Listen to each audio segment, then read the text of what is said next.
हाँ जी, सभी लोगों को नमस्कार। A very good morning to all of you. आप सभी लोगों को तहे दिल से नमस्कार है। स्वागत है आपका प्रेप कर यूट्यूब चैनल पर। सोमवार का दिन है, सुबह सुबह का समय है, एनर्जी के साथ लगते हैं और वापस से फिर से कुछ लेके आए हैं। आपने कहा सर गवर्नमेंट स्कीम्स पूरी करवा दो, तो ये पार्ट 2 समझो, पार्ट 3 समझो। उसी के साथ कुछ क्वेश्चंस, 20 महत्वपूर्ण क्वेश्चन, उनके साथ महत्वपूर्ण योजनाएं जिनका डिस्कशन करेंगे और इन क्लासेस को अपन कंटिन्यू रखेंगे। जिन बच्चों को ये क्लासेस अच्छी लगती है वो अपने चैनल पर, अपने यूट्यूब पर, अपने फेसबुक पर, अपने व्हाट्सएप पर शेयर करना ना भूलिएगा। और जिन्होंने लाइक नहीं करा वो लाइक जरूर करिएगा। चैनल सब्सक्राइब नहीं करने वाले जो बच्चे हैं ना, वो सब्सक्राइब भी कर लीजिएगा। ठीक है जी, चलिए चलते हैं पहले सवाल की तरफ। पहला सवाल है, अटल पेंशन योजना में, जो अटल पेंशन योजना आपने बहुत सुनी होगी, अटल पेंशन योजना के तहत ग्राहक को देय न्यूनतम मासिक पेंशन क्या है? भाई अटल पेंशन योजना क्या है? पहले एक स्वावलंबन योजना चला करती थी। कौन सी योजना चलती थी? स्वावलंबन योजना चला करती थी, याद रखिएगा। पहले एक योजना चलती थी जिसका नाम था स्वावलंबन योजना, और ये असंगठित क्षेत्र के लिए ये योजना थी। ये भी स्पेसिफिकेशन है, ये याद रखना, ये विशेषता है। ये असंगठित क्षेत्र के लिए पेंशन योजना थी, असंगठित क्षेत्र के लिए। 2014 में सरकार बदल जाती है, 2014 में सरकार बदल जाती है और मई 2015 के लगभग 9 मई 2015 को, याद रखिएगा इस डेट को भी, इस तारीख को भी याद रखिएगा, 9 मई 2015 को इस स्वावलंबन योजना का नाम बदल कर दिया गया अटल पेंशन योजना। क्या कर दिया गया सर? अटल पेंशन योजना, इस योजना का नाम कर दिया गया। इसमें क्या करना होता है भाई? जो असंगठित क्षेत्र में जो लोग हैं, असंगठित क्षेत्र मतलब जिनकी कंपनी या जिनका व्यवसाय कहीं भारत सरकार के अधिनियम के अंतर्गत रजिस्टर्ड नहीं है, जैसे अपने गांव मोहल्ले में जो काम चलता है, वो कारीगर, वो मजदूर, वो असंगठित क्षेत्र में है। गांव मोहल्ले में नुक्कड़ पर जो दुकान रहती है वो कहीं रजिस्टर्ड नहीं रहती, वो असंगठित क्षेत्र है। तो इसमें 18 से 40 वर्ष की आयु के लोग सम्मिलित होते हैं। कितने आयु के? 18 से 40 वर्ष के आयु के लोग सम्मिलित होते हैं, और जो पेंशन मिलती है वो 60 वर्ष के होने पर मिलती है। ये जरूर याद रखिएगा। ऐसी तमाम योजनाएं हैं, आज उन योजनाओं के बारे में बात करूंगा। प्रधानमंत्री जीवन ज्योति योजना, प्रधानमंत्री सुरक्षा बीमा योजना, अटल पेंशन योजना। इसमें आयु में बहुत फर्क है, प्रीमियम में अंतर है, बाकी तमाम चीजों में अंतर है। तो याद रखिएगा, इसमें जो आयु चाहिए वो 18 से 40 की चाहिए। जो पेंशन मिलेगी 60 वर्ष के होने के बाद मिलेगी, और न्यूनतम मासिक पेंशन जो होगी वो 1000 रुपए होगी। न्यूनतम पेंशन कितनी होगी? 1000 रुपए होगी। ये असंगठित क्षेत्र के लिए है, और 9 मई 2015 को यह लॉन्च होती है। कब लॉन्च हुई? 9 मई 2015 को यह लॉन्च होती है। यह है योगदान के आधार पर 1000 रुपए से लेकर 5000 रुपए तक का निश्चित पेंशन। याद रखना। अब इससे संबंधित एक और तथ्य आ गया कि 1000 रुपए न्यूनतम है तो 5000 रुपए अधिकतम है। ये योजना अटल पेंशन योजना, जिसमें कितनी उम्र चाहिए भैया? इसमें शामिल होने के लिए 18 से 40 वर्ष के भीतर भीतर होना चाहिए। पेंशन कब मिलेगी? 6 वर्ष के होने के बाद मिलेगी। लॉन्च कब हुआ? 9 मई 2015 को लॉन्च हुआ। किस क्षेत्र के लिए हुआ? ये तमाम असंगठित क्षेत्रों के लिए यह योजना लॉन्च हुई है। आपको लगता है ये क्लास आपके लिए कुछ फायदा दे रही है? आपको लगता है ये क्लास आपके लिए कंटिन्यू रहनी चाहिए? तो इस क्लास को ज्यादा से ज्यादा शेयर करिएगा बच्चा, अधिक से अधिक लोगों तक पहुंचाइएगा। इसकी रीच जब अधिक से अधिक लोगों को पहुंचेगी तो वो मोटिवेशन होता है एक टीचर के लिए, काइंड ऑफ ये होता है कि यही मोटिवेशन होता है कि कल मैं फिर सुबह 5 बजे की क्लास कुछ डिजाइन करूं, कुछ मेहनत करूं, कुछ सवाल बनाऊं। तो उसी को ध्यान में रखते हुए अगला सवाल, अटल पेंशन योजना में शामिल होने के लिए व्यक्ति की न्यूनतम आयु क्या होनी चाहिए? अभी मैंने आपको बताया था, ऑप्शन ए है 21 वर्ष, ऑप्शन बी है 19 वर्ष, ऑप्शन सी है 20 वर्ष, ऑप्शन डी है 18 वर्ष। अभी आपको पिछली स्लाइड में ही हमने बताया, इसमें शामिल होने के लिए 18 से 40 वर्ष की आयु होना अनिवार्य है। पेंशन कितने वर्ष के होने के बाद मिलेगी? 60 वर्ष का होने के बाद आपको यहां पे पेंशन मिलती है। क्लियर है भाई सभी को? क्लियर है। अगला सवाल, निम्नलिखित में से कौन सरकार, भारत सरकार की एक राष्ट्रव्यापी समावेशन योजना है? राष्ट्रव्यापी वित्त समावेशन की योजना है। सर वित्त समावेशन क्या होता है? वित्त समावेशन मतलब वित्त सुविधाएं जितनी भी होती हैं, वित्त सुविधाएं क्या क्या होती हैं?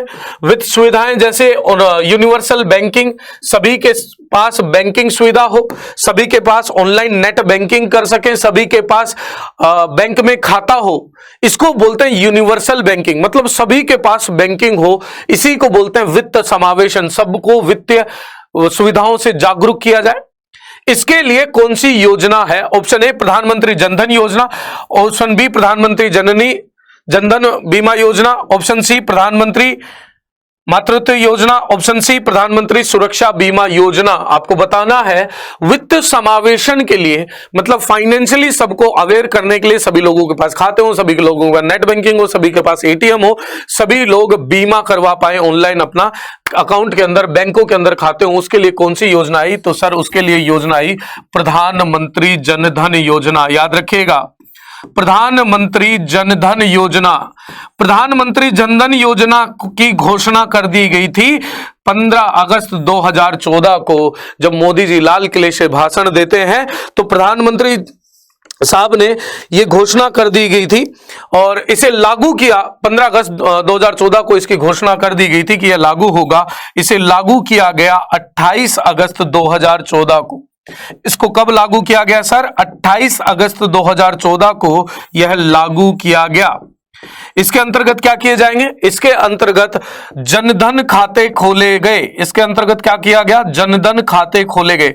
अब सर आपको सारी चीजें पता होंगी कि कहां लॉन्च हुई, कब से लॉन्च हुई, ये सारी तमाम बातें हैं, लेकिन परीक्षक को भी पता है, ये चीजें आपको पता है, जिस हिसाब से सरकार विज्ञापन कर रही है उस हिसाब से आपको पता है। अब इसमें ट्विस्ट क्वेश्चन क्या आ सकता है? जनधन खाता होने के लिए न्यूनतम आयु क्या है? बताओ भाई, आप में से कोई एक भी बता दो कि न्यूनतम आयु क्या है? जनधन खाता खोलने के लिए न्यूनतम आयु कितनी बताई गई है? आप में से सभी लोग जवाब देने की कोशिश करिएगा, शायद किसी का तुक्का सही लग जाए, शायद किसी का तुक्का सही लग जाए। बताइएगा सर, प्रधानमंत्री जनधन योजना में जनधन खाते के लिए न्यूनतम आयु कितनी चाहिए? तो इसमें न्यूनतम आयु 10 वर्ष की होना चाहिए।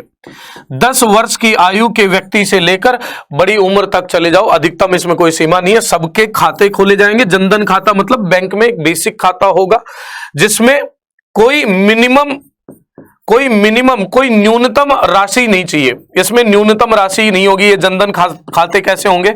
इसमें न्यूनतम राशि की आवश्यकता नहीं है, आपको मिनिमम रिक्वायरमेंट नहीं है कि इतना पैसा होना ही चाहिए इसमें। इसके अलावा आपको 2 लाख रुपए तक का बीमा भी मिलता है। इस खाते के साथ साथ कुछ रिक्वायरमेंट फुलफिल करने पर आपको 2 लाख रुपए का खाता, 2 लाख रुपए का बीमा भी मिलता है। इसके अलावा आपको रुपे कार्ड भी एटीएम दिया जाता है और कुछ शर्तों पर यदि इसे सही से ऑपरेट किया जाए तो आपको ओवरड्राफ्ट की फैसिलिटी भी यहां पे मिलती है, मतलब माइनस में ले जाने की भी यहां पे आपको फैसिलिटी मिलती है। ये जनधन खाते की विशेषताएं याद रखना, आपको जरूरी से याद रखना। और इसी योजना के अंतर्गत भारत सरकार ने Guinness book world of record भी बनाया सबसे अधिक खाते खोलने का।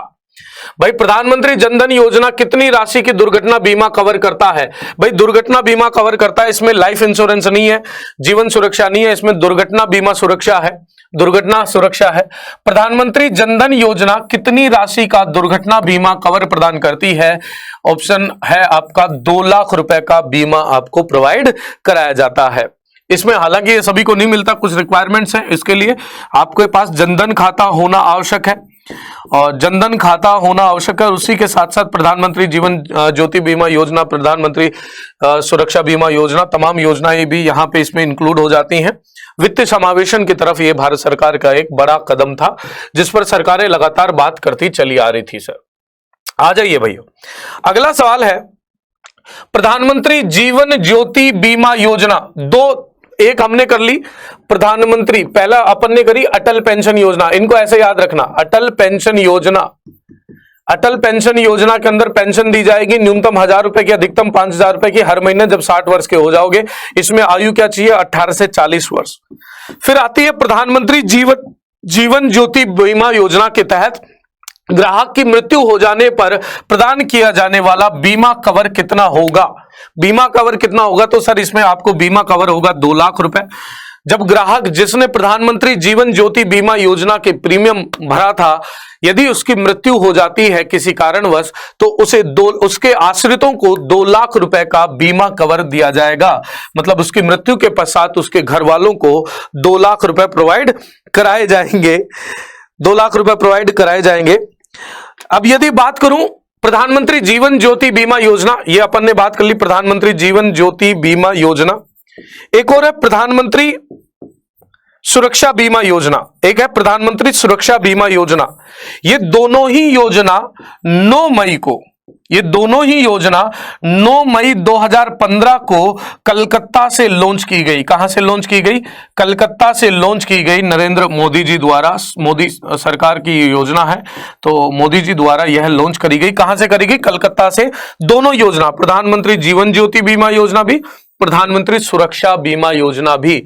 प्रधानमंत्री जीवन ज्योति में जीवन की ज्योति यदि खत्म हो जाती है, यदि व्यक्ति की मृत्यु हो जाती है, तो आपको यहां पे क्लेम मिलता है 2 लाख रुपए का। इसमें आयु कितनी चाहिए? तो भैया इसमें थी 18 से 40, इसमें है 18 से 50। इसमें कितना है? 18 से 50 वर्ष। 18 से 50 वर्ष की आयु वाले व्यक्ति को प्रधानमंत्री जीवन ज्योति बीमा योजना के अंतर्गत जीवन बीमा किया जाएगा। प्रधानमंत्री सुरक्षा बीमा योजना में 18 वर्ष से 60 वर्ष इसकी सीमा है। 18 से 60, मतलब यदि सुरक्षा बीमा की बात करूं तो 18 से 60, दुर्घटना होने पर यहां पे आपको क्लेम मिलता है।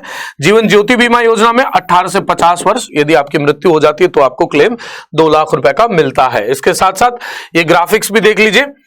प्रधानमंत्री जीवन ज्योति बीमा योजना में वार्षिक प्रीमियम कितने रुपए का है? एक छोटी सी बात है लेकिन बहुत ही गंभीर बात है और आपकी कई सारी परीक्षा में पूछा गया है। 330 रुपए का वार्षिक प्रीमियम होता है। कितने रुपए का? 330 रुपए का प्रधानमंत्री जीवन ज्योति बीमा योजना में जो प्रीमियम राशि है वो 330 रुपए की है, जो लगभग मई के महीने में हर बैंक के द्वारा सालाना काट ली जाएगी, ऑटोमेटिकली स्वतः ही काट दी जाएगी प्रधानमंत्री जीवन ज्योति बीमा योजना। याद रखना इसमें प्रीमियम की राशि कितनी है? 330 रुपए आपको हर साल देने पड़ेंगे। वार्षिक है ये, हर साल देने पड़ेंगे। इसमें 2 लाख रुपए तक का आपका जीवन बीमा होता है। कितने लाख रुपए तक का? 2 लाख रुपए तक का आपका जीवन बीमा होता है। चलिए सवाल पर चलते हैं किसी पर। प्रधानमंत्री मुद्रा योजना के बारे में बात करी गई है। प्रधानमंत्री मुद्रा योजना, सर सबसे पहले तो मुद्रा की फुल फॉर्म देख लो। आजकल यूपी के एग्जाम में खासकर की फुल फॉर्म भी बहुत पूछे जा रहे हैं।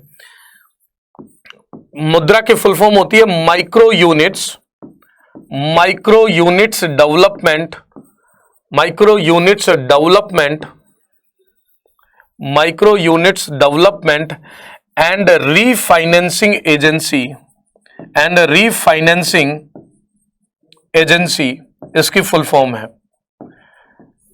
सूक्ष्म इकाई विकास, सूक्ष्म इकाई विकास, इकाई विकास एवं वित्त पोषण संस्थान, एवं वित्त पोषण संस्थान, यहां पे ये योजना चलाएगी। और ये भारत में उद्यमशीलता को बढ़ावा देने के लिए मुद्रा योजना चलाई गई। भारत में उद्यमशीलता को बढ़ाने के लिए ये योजना चलाई और इसी के अंतर्गत भारत में मुद्रा बैंक भी बनाया गया। इसी के लिए एक बैंक की भी घोषणा करी गई। मुद्रा बैंक की यहां पे घोषणा करी गई। मुद्रा बैंक की यदि मैं बात करूं तो मुद्रा बैंक की स्थापना की बात मई में, 8 अप्रैल 2015 को मुद्रा बैंक की घोषणा कर दी जाती है। और ये क्या है बैंक? ये रीफाइनेंसिंग एजेंसी, याद रखना ये विकास एवं वित्त पोषण संस्थान है। ये क्या करता है? जितने भी बैंक हैं जो व्यवसायों को लोन देते हैं, छोटी सूक्ष्म इकाइयों को या मध्यम या लघु इकाइयों को जो लोन देते हैं, उन बैंकों का वित्त पोषण करती है, उन बैंकों को पैसा देती है। सर ये आपको डायरेक्ट नहीं देती। और इसमें 3 तरह के ऋण मिलते हैं। कितने तरह के ऋण? याद रखना मुद्रा योजना में, मेरे लाल याद रखना, मुद्रा योजना में 3 तरह के लोन मिलते हैं। सबसे पहले मिलता है इसमें, एक मिलता है तरुण, एक तरुण लोन मिलता है, एक इसमें किशोर लोन मिलता है और एक इसमें शिशु लोन मिलता है। 3 तरह के लोन मिलते हैं। 50,000 रुपए तक का लोन मिलता है शिशु योजना के अंतर्गत। 50,000 से लेकर 2 लाख रुपए तक का लोन मिलता है आपको किशोर योजना में, और 2 लाख से 10 लाख तक का लोन मिलता है आपको तरुण योजना में। यह है मुद्रा योजना। ये कौन सी है? मुद्रा योजना। इसकी शुरुआत कब की गई? 18 अप्रैल 2015 को इस योजना की शुरुआत की गई। चलिए भाई, अब आ जाता है प्रधानमंत्री मुद्रा लोन योजना। ये देखो प्रधानमंत्री मुद्रा लोन योजना, इसके अंतर्गत सारे आंकड़े दिखाए गए हैं। कुल लाभार्थी कितने रहे? कुल लाभार्थी 19.60 करोड़ रुपए हुए। 2019-20 में लाभार्थी 1.34 करोड़ रुपए 34 करोड़ व्यक्ति रहे। और ये मुद्रा योजना, ये मुद्रा का बेसिकली आपके पास सिंबल है। चलिए भाई, अगला सवाल, प्रधानमंत्री सुरक्षा बीमा योजना के अंतर्गत, प्रधानमंत्री सुरक्षा बीमा योजना के अंतर्गत वार्षिक प्रीमियम क्या है? देखो भाई, अब फिर से रिपीट करवा रहा हूं बार बार, क्योंकि यहां पे बच्चा कंफ्यूज होता है। प्रधानमंत्री जीवन ज्योति की बात कर ली जाए तो वहां पे जीवन की ज्योति की बात करी जा रही है, आपके जीवन की बात करी जा रही है, इसलिए उसमें प्रीमियम लिया जा रहा है 330 रुपए का वार्षिक प्रीमियम। लेकिन यहां पे प्रधानमंत्री आपकी सुरक्षा की बात करा जा रहा है, तो जीवन ज्योति से कम होती है सुरक्षा। सुरक्षा बीमा में दुर्घटना बीमा होता है। प्रधानमंत्री सुरक्षा बीमा योजना, अब सुरक्षा चूंकि छोटी बात है, इसीलिए यहां पे 12 रुपए का सालाना, आपको 12 रुपए का सालाना प्रीमियम देना पड़ता है। कितने रुपए का? 12 रुपए का सालाना प्रीमियम यहां पे आपको देना पड़ता है। ये देखिए, वार्षिक प्रीमियम मात्र 12 रुपए में 2 लाख रुपए के तक के दुर्घटना, दोनों में जो बीमा कितने रुपए का हो रहा है? 2 लाख रुपए तक का हो रहा है। लेकिन प्रधानमंत्री जीवन ज्योति में 330 रुपए का, इसकी आयु कितनी है? 18 से 50 वर्ष। प्रधानमंत्री सुरक्षा बीमा में 18 से 60 वर्ष, और अटल पेंशन में 18 से 40 वर्ष। भाई साहब, ये बहुत ही महत्वपूर्ण है, तमाम परीक्षाओं के अंदर सवाल पूछे भी गए और पूछे जाते भी रहेंगे। अब आ जाता है पब्लिक फंड से रिलेटेड, आपका जो पीपीएफ होता है उससे रिलेटेड। प्रोविडेंट फंड के बारे में मैंने तमाम क्लासेस में आपको बताया है। प्रोविडेंट फंड क्या होता है? भविष्य निधि होती है। जब आप कहीं नौकरी करते हो तो रिटायरमेंट के बाद में आपको पेंशन मिलती रहे, कोई दिक्कत नहीं है जीवन यापन के लिए, तो एक प्रोविडेंट फंड बनाया जाता है। सरकारी कर्मचारियों के लिए होता है ईपीएफ, जो एम्प्लॉय प्रोविडेंट फंड कहलाता है। लेकिन निजी नौकरी करने वालों के लिए होता है पब्लिक प्रोविडेंट फंड, पीपीएफ। क्या होता है? पीपीएफ होता है, पब्लिक प्रोविडेंट फंड होता है। अब पूछा गया है, पब्लिक प्रोविडेंट फंड के तहत किसी वित्तीय वर्ष में अधिकतम कितनी राशि जमा की जा सकती है? इसमें क्या होता है कि हर महीने, हर माह जो भी आपकी सैलरी है उसका कुछ एक हिस्सा इसमें जमा करा दिया जाता है। जब आप रिटायर होते हो तो वो टोटल विद ब्याज आपको लगभग 8% आपको इस पे ब्याज मिलकर आप रिटायरमेंट में पैसा मिलता है। हालांकि प्राइवेट कंपनियां कम ही करती हैं ये। तो इसमें अधिकतम कितनी राशि जमा करी जा सकती है 1 साल के भीतर भीतर? आपसे ये पूछा गया है, बताओ भाई। हाँ जी, पब्लिक प्रोविडेंट फंड में 1 साल के भीतर भीतर कितना रुपया जमा कराया जा सकता है, ये आपसे सवाल है। 2 लाख रुपए नहीं, 1 लाख रुपए नहीं, हाँ जी, 1.5 लाख रुपए तक आप 1 साल के अंदर अपना जमा करा सकते हो, अपनी सैलरी से कंट्रीब्यूट कर सकते हो पीपीएफ में। और जब आपकी 60 साल की नौकरी हो जाएगी, या मतलब 60 वर्ष के हो जाओगे, तब आपको इसका पूरा का पूरा पैसा मिल जाता है। लॉक इन पीरियड होता है इसमें 5 वर्ष तक का। 5 वर्ष के उपरांत, यदि 5 वर्ष आपने पैसा इसमें जमा कराया, इसके उपरांत आपको मेडिकल इमरजेंसी हो जाती है तो आप ये पैसा निकाल सकते हो। हेल्थ से रिलेटेड इमरजेंसी होती है तो पैसा निकाल सकते हो। What is the tenure of sovereign gold bonds? जो sovereign gold bonds हैं उनका टेन्योर क्या है, आपसे सवाल पूछा है, उनकी समय अवधि क्या है। सर, sovereign gold bond क्या है? sovereign gold bond समझिएगा, sovereign gold bond एक स्कीम है जो भारत सरकार द्वारा लाई गई। असल में क्या हुआ, भारत हमेशा से गोल्ड का आयात बहुत करता है। भारत में गोल्ड के पसंदीदा लोग बहुत हैं। होली दिवाली त्योहार का माहौल हो तो ऐसे में गोल्ड हम बहुत ज्यादा मंगाते हैं, और आयात अधिक करने से सरकार की, या मैं बात करूं भारत की, जो विदेशी मुद्रा है, विदेशी मुद्रा में अत्यंत कमी आती जाती है। मतलब भारत का व्यय अधिक होता है, ये समझिएगा। अब इस पर रोक लगाने के लिए, इसकी कालाबाजारी को, इस बात को रोकने के लिए, क्योंकि ज्यादा अपन सोना खरीद लेंगे तो वो पैसा क्या होता है, वो सोने में चला जाता है। अब वो सोना आप तो ऐसा नहीं कि रोज लेन देन में काम लेते हो, तो वो पैसा फिक्स रह जाता है, वो कहीं लेन देन में नहीं लिया जाता, और पैसा जितना लेन देन में होता है उतना ही फायदेमंद होता है। तो सरकार ने एक तरीका सोचा, सरकार ने एक कागज का पत्र निकाला और इस कागज के पत्र को बोला कि भैया यदि आपको 5 ग्राम सोना लेना है, आप किसी भी बैंक में जाइए, पोस्ट ऑफिस में जाइए, न्यूनतम 5 ग्राम का, 5 ग्राम का यदि आपको सोना लेना है तो 5 ग्राम के पैसे दे दीजिए। मान लीजिए 100 रुपए में आ रहा है 5 ग्राम, मान लीजिए 5 ग्राम का सोना कितने में आ रहा है, 100 रुपए का। तो आप जाकर ये बॉन्ड खरीद ले, ये इस कागज की कीमत होगी 5 ग्राम सोना। इस बॉन्ड को, इस पत्र को बोला गया सोवरेन गोल्ड बॉन्ड्स, जिसे कोई भी जारी कर सकता है। इसमें याद रखना, इसमें कार्यकाल क्या है इसका, 8 वर्ष का होता है। मतलब 8 वर्ष बाद में विद ब्याज, विद इंटरेस्ट। आप सोना क्यों खरीदते हो, आप कहते हो कि सर सोने की कीमत बढ़ती जाती है, तो जो भी ब्याज निर्धारित किया जाएगा विद ब्याज आपको 8 साल बाद में ये पैसा मिल जाएगा। इसमें अधिकतम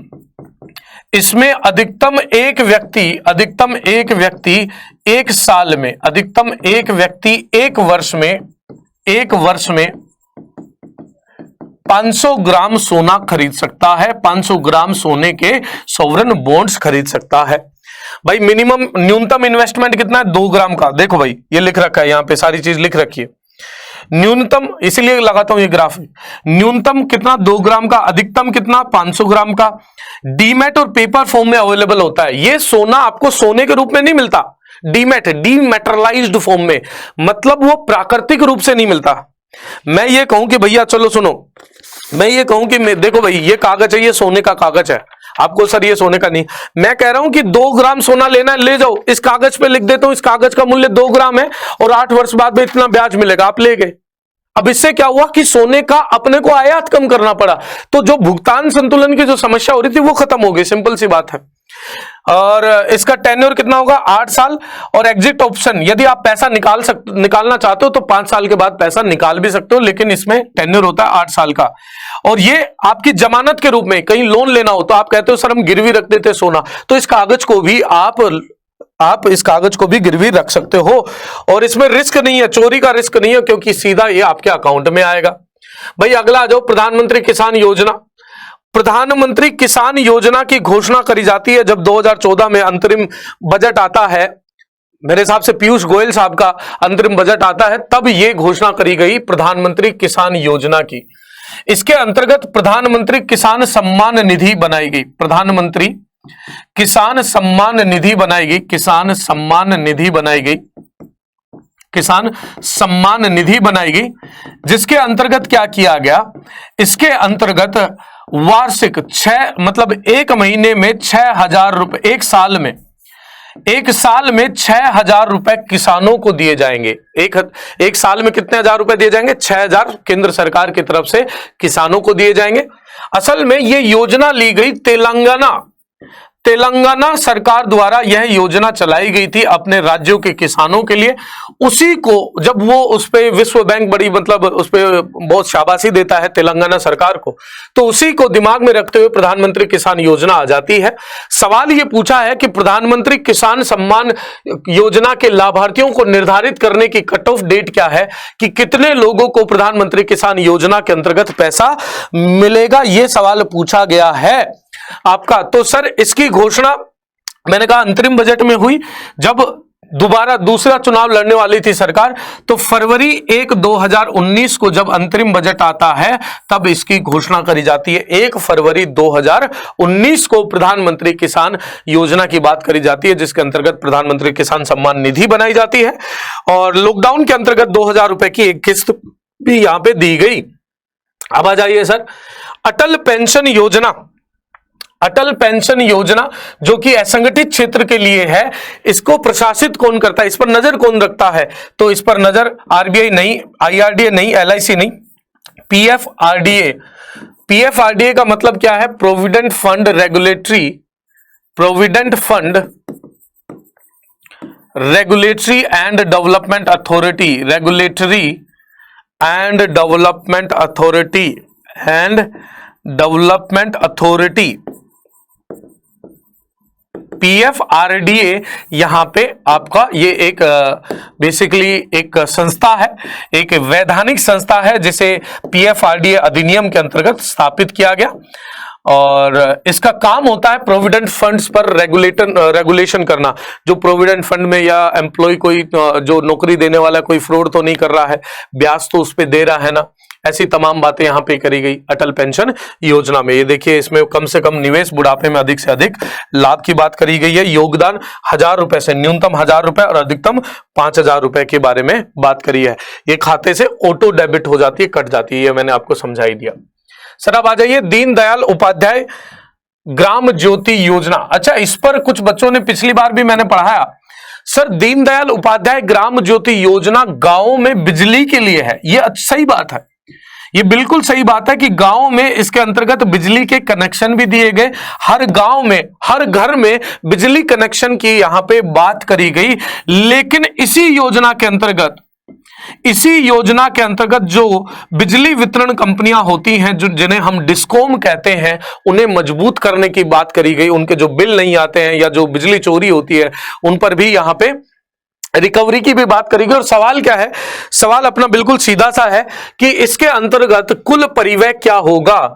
52,000 करोड़ ना, कुल 76,000 करोड़ रुपए की खर्च करने की बात करी गई दीनदयाल उपाध्याय ग्राम ज्योति योजना के अंतर्गत। क्लियर है भाई? क्लियर है सर? क्लियर है? चलो भैया आगे आ जाओ, ये आ जाओ। हाँ भैया, वाह, आ जाओ आ जाओ आ जाओ आ जाओ, ये समझो।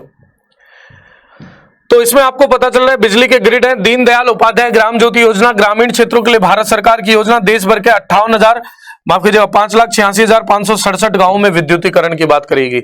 5,86,567 गांवों में बिजली देने की बात करी गई दीनदयाल उपाध्याय ग्राम ज्योति योजना के अंतर्गत। कुछ बच्चे कल परसों की क्लास में जब मैंने किसान विकास पत्र बताया था तो उसे समझने की कोशिश करना चाहते थे, कह रहे थे कि सर ये कैसा क्या होता है, ये हमें समझा दो। तो भैया देखो, थोड़ा सा मैंने आपको समझाने के लिए सवाल बनाया। सवाल देखिएगा, किसान विकास पत्र के तहत समय से पहले निकासी कितने वर्षों के बाद की जा सकती? सर सबसे पहले किसान विकास पत्र क्या होता है, इस तरीके का एक कागज होता है।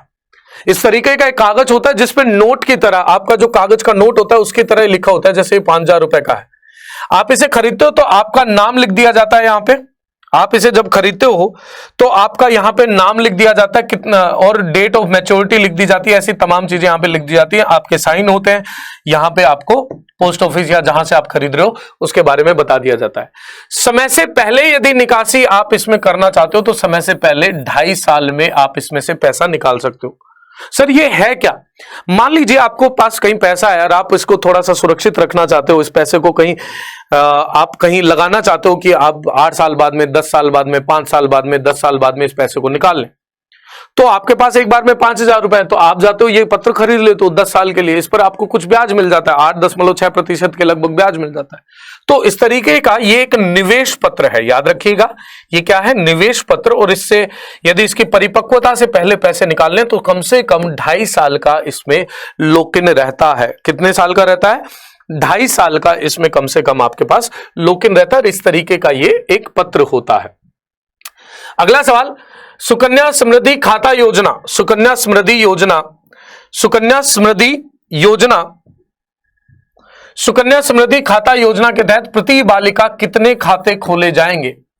एक बालिका के कितने खाते खोले जाएंगे? तो एक बालिका का एक ही खाता खोला जाएगा।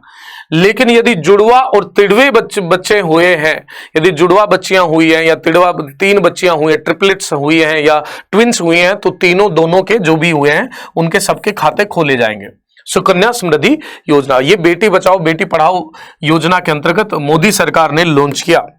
ये मोदी जी ने लॉन्च किया सुकन्या समृद्धि योजना। अरे यार, सुकन्या समृद्धि योजना, अरे यार कहां चल सुकन्या समृद्धि योजना। भाई साहब इसकी शुरुआत कहां से हुई? सबसे पहले यह समझिएगा, सुकन्या समृद्धि योजना की शुरुआत हुई 2015, 22 जनवरी 2015, 22 जनवरी 2015 को हरियाणा के पानीपत से। याद रखिएगा, हरियाणा, चूंकि हरियाणा में महिला लिंगानुपात बहुत कम है और बड़ा सीरियस थ्रेट है, तो हरियाणा में पानीपत जिले से, पानीपत जिले से इसकी शुरुआत की गई, जिसके अंतर्गत बालिका होने पर आप इसमें पैसे लगा सकते हो। ये मतलब एक तरीके का एफडी है, काइंड ऑफ एफडी है। इसमें 10 साल की जब तक बालिका हो जाती है, 10 वर्ष तक की बालिका के खाते खोल सकते हो। 10 वर्ष तक की, 10 साल की यदि बालिका होगी तब तक के इसमें खाते आप खोल सकते हो। और इस पर जब लॉन्च किया गया था तब सरकार ने 9.6% ब्याज देने की बात करी, बाद में इसे घटाकर 8.5% कर दिया। वर्तमान में इस पर जो मिलने वाला ब्याज है 7.6% तकरीबन इस पर ब्याज मिलता है मैच्योरिटी पर। जब 18 वर्ष की वह बालिका हो जाती है तब इस पर ब्याज समेत ये पैसा मिल जाता है सुकन्या समृद्धि योजना में। इसमें अधिकतम कितने साल की बालिका का आप कर सकते हो, इसमें खाता खोल सकते हो? 10 वर्ष तक की बालिका का आप खाता खोल सकते हो और इसमें आप पैसे रख सकते हो। भाई आ जाइए, फिर से वही सवाल आ गया, रिपीटेशन ऑफ क्वेश्चन हुआ। 8 वर्ष होगा इसका। प्रधानमंत्री उज्ज्वला योजना के बारे में इतने सवाल, तमाम योजनाएं चालू करी हैं, इसके बारे में पूछा गया है। प्रधानमंत्री उज्ज्वला योजना औपचारिक रूप से किस राज्य से शुरू की गई? यह जवाब आपको देना पड़ेगा, मैं इसका आंसर नहीं दे रहा हूं। तो प्रधानमंत्री उज्ज्वला योजना कहां से चालू करेगी? उत्तर प्रदेश के बलिया जिले से। कौन से जिले से? बलिया जिले से इसकी शुरुआत की गई और इसके अंतर्गत महिलाओं को फ्री एलपीजी कनेक्शन देने की सरकार द्वारा बात करी गई, जिसका मुख्य उद्देश्य पर्यावरण के जो नुकसान हो रहे थे, जो मैनुअल जो चूल्हा जलाया जाता था उससे जो कहा जाता था वायु प्रदूषण और जो प्रदूषण होता है उसको कम करना। लेकिन इसमें मुख्य था महिला सशक्तिकरण। इसमें बात थी मेन कि महिलाएं चूंकि पूरी जिंदगी भर चूल्हा जलाती हैं, उनका काम होता है क्योंकि पितरात्मक हमारे यहाँ बेसिकली सुविधा है, तो इसलिए माताएं, जो बहनें, जो बेटियां होती हैं, जो जिंदगी भर चूल्हे में खाना बनाती हैं तो उनकी आंखें खराब हो जाती हैं। दूसरा, उनको दमे की समस्या बहुत ज्यादा हो जाती है, तो उनके जीवन को बचाने के लिए, उनको सुरक्षित करवाने के लिए उत्तर प्रदेश के बलिया जिले से प्रधानमंत्री उज्ज्वला योजना चालू की गई। ठीक है जी, आगे चलिए। What is the amount? प्रधानमंत्री सुरक्षा बीमा योजना में, प्रधानमंत्री सुरक्षा बीमा योजना, मैंने आपको बताया था प्रधानमंत्री जीवन ज्योति बीमा योजना में 330 रुपए का, बार बार बता रहा हूं, प्रधानमंत्री जीवन ज्योति बीमा योजना में 330 रुपए का 330 रुपए का प्रीमियम है। लेकिन प्रधानमंत्री सुरक्षा बीमा योजना में कितने रुपए का है? 12 रुपए का ये आपको साल का प्रीमियम देना होता है। आपको 2 लाख, आपकी दुर्घटना होने पर आपको 2 लाख रुपए का, अपने आश्रितों को 2 लाख रुपए का कवर मिल जाता है। चले भाई, अगला सवाल बहुत ही प्यारा सवाल है। प्रधानमंत्री श्रम योगी मानधन योजना के तहत पेंशन फंड मैनेजर कौन है? हुआ यूं कि प्रधानमंत्री श्रम योगी मानधन योजना क्यों लानी पड़ी? कोरोना काल के कारण जो लॉकडाउन हुआ उसके दौरान बहुत सारे असंगठित क्षेत्र में जो रेडी वाले लोग हैं, जो छोटे रेडी वाले लोग हैं या सूक्ष्म व्यवसाय करने वाले जो लोग हैं, इनके व्यवसाय पर फर्क पड़ा, तो इनको एक मानधन देने के लिए ये योजना चलाई गई और इसके फंड मैनेजर है LIC। इसकी फंड मैनेजर कौन है? LIC, भारत जीवन बीमा निगम इसकी फंड मैनेजर है। इसका सारा, इस निधि का सारा प्रबंधन कौन करता है? ये LIC, life insurance corporation of India. ये रहा आपका, ये देखो भाई कब आरंभ हुआ, ऐसी तमाम चीजें भी इसमें बता दी गई हैं। प्रधानमंत्री श्रम योगी मानधन योजना असंगठित कामगारों के लिए पेंशन योजना है। असंगठित कामगार मतलब सब्जी बेचने वाला, रेहड़ी लगाने वाला, ये रिक्शा चलाने वाले जो लोग हैं, बाकी महिला सफाई कर्मचारी जो महिला है, जो बाकी काम करते हैं, टेलरिंग का काम करते हैं या बाकी के काम करते हैं, असंगठित क्षेत्र। बेसिकली असंगठित कामगार कौन होते हैं? मैंने आपको पहले बताया, जो असंगठित व्यवसाय में काम करते हैं, जो व्यवसाय के रजिस्टर्ड नहीं है। इसकी शुरुआत 15 फरवरी 2019 से की गई। इसकी शुरुआत कब की गई? 15 फरवरी 2019 को शुरू की गई। इसमें न्यूनतम निश्चित पेंशन मिलेगी आपको 3000 रुपए महीने की। इसमें न्यूनतम पेंशन कितने रुपए की है? 3000 रुपए की पेंशन आपको मिलेगी ही मिलेगी। न्यूनतम कब मिलेगी? 60 वर्ष की आयु के बाद। जितनी भी पेंशन है वो 60 वर्ष की आयु के बाद मिलती है, ये दिमाग में रखना, 60 वर्ष की आयु के बाद मिलती है। इस योजना के जुड़ने के लिए जनधन खाता होना आपके पास जरूरी है, ऐसे ही तमाम चीजें हैं। और ऐसे इसकी आयु क्या है 18 से 40, 18 से 40। सेम अटल पेंशन योजना में भी आयु क्या रखी थी 18 से 40। प्रधानमंत्री श्रम योगी मानधन योजना में भी आयु कितनी रखी है 18 से 40। मासिक आय 15,000 रुपए से कम होनी चाहिए। इसमें एक महीने की जो आय है वो आपकी 15,000 से कम होनी चाहिए। ऐसा नहीं है कि एक चाय बेचने वाला जिसका करोड़ों का टर्नओवर है वो इसमें शामिल हो जाए। ऐसा भी नहीं है कि गांव मोहल्ले में गोलगप्पे की दुकान लगाने वाला लाखों रुपए महीने कमाता वो भी इसमें नहीं आ सकता। तो इसमें आने के लिए आपकी आय जो है वो 15,000 रुपए इस महीने से कम की होनी चाहिए। इसमें आपके पास दस्तावेज होने चाहिए, आधार कार्ड और बचत योजना, और आपके पास जनधन खाता होना चाहिए। अगला सवाल है पोषण अभियान। अच्छा, पोषण अभियान राष्ट्रीय पोषण मिशन के बजट वित्त पोषण में केंद्र सरकार की हिस्सेदारी कितनी है? सर, राष्ट्रीय पोषण मिशन चलाया जा रहा है नीति आयोग द्वारा, नीति आयोग के द्वारा, जिसके अंतर्गत पोषण जो न्यूट्रिशन होता है, नेशनल न्यूट्रिशन मिशन, बच्चों में न्यूट्रिशन दिए जाएंगे। इसके अंतर्गत केंद्र सरकार की जो भागीदारी है इसमें 50% की है। कितने की है? 50% की है। और इसका स्लोगन क्या है? सही पोषण देश रोशन। इसका स्लोगन याद रखिएगा, सही पोषण देश रोशन, सही पोषण देश रोशन इसका स्लोगन है। अगला सवाल देखिएगा बच्चा, अगला सवाल देखिएगा, जिन बच्चों को ये क्लास बहुत ही अच्छी लगती है वो अपने फेसबुक पे, व्हाट्सएप पर, अपने टेलीग्राम पर जरूर शेयर करिएगा। ज्यादा से ज्यादा इस क्लास को अधिक से अधिक पहुंचाने की कोशिश करिएगा। हम डेली कोशिश करेंगे कि सुबह सुबह आपके फ्रेश माइंड में ऐसी चीजें जो आपके दिमाग में नहीं जाती, आप बहुत सारे बदलाव होते रहते हैं, ऐसी तमाम चीजें आपको मैं पढ़ाने की कोशिश करूंगा। प्रधानमंत्री जनधन योजना कितने स्तंभों पर आधारित है? तो सर ये 6 स्तंभों पर आधारित है। 6 स्तंभों के अंदर एक है रुपे कार्ड। याद रखना, रुपे कार्ड किसके द्वारा विकसित किया गया? National payment corporation of India, NPCI, जिसकी स्थापना 2007 में की गई। Indian bankers association and RBI के द्वारा, जिसमें लगभग 56 बैंक शेयर धारक हैं। एनपीसीआई के द्वारा रुपे कार्ड विकसित किया, पहला स्तंभ यह है। इसमें दूसरा है यूनिवर्सल बैंकिंग, दूसरा है यूनिवर्सल बैंकिंग। यूनिवर्सल बैंकिंग की यहां पे बात करी गई, न्यूनतम इसके अंदर जमा राशि नहीं है, इसके बारे में बात करेगी। बीमा मिलेगा 2 लाख रुपए का, इसके बारे में बात करेगी।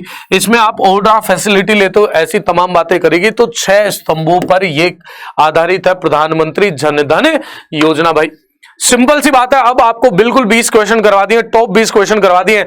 आप चाहे एग्जाम देना यूपीएसआई का, चाहे एग्जाम देना यूपी कांस्टेबल का, चाहे आप पीसीएस का एग्जाम देना, या प्रीवियस ईयर पेपर उठा लेना, यहां से सवाल नहीं हुआ आया हो तो बता देना।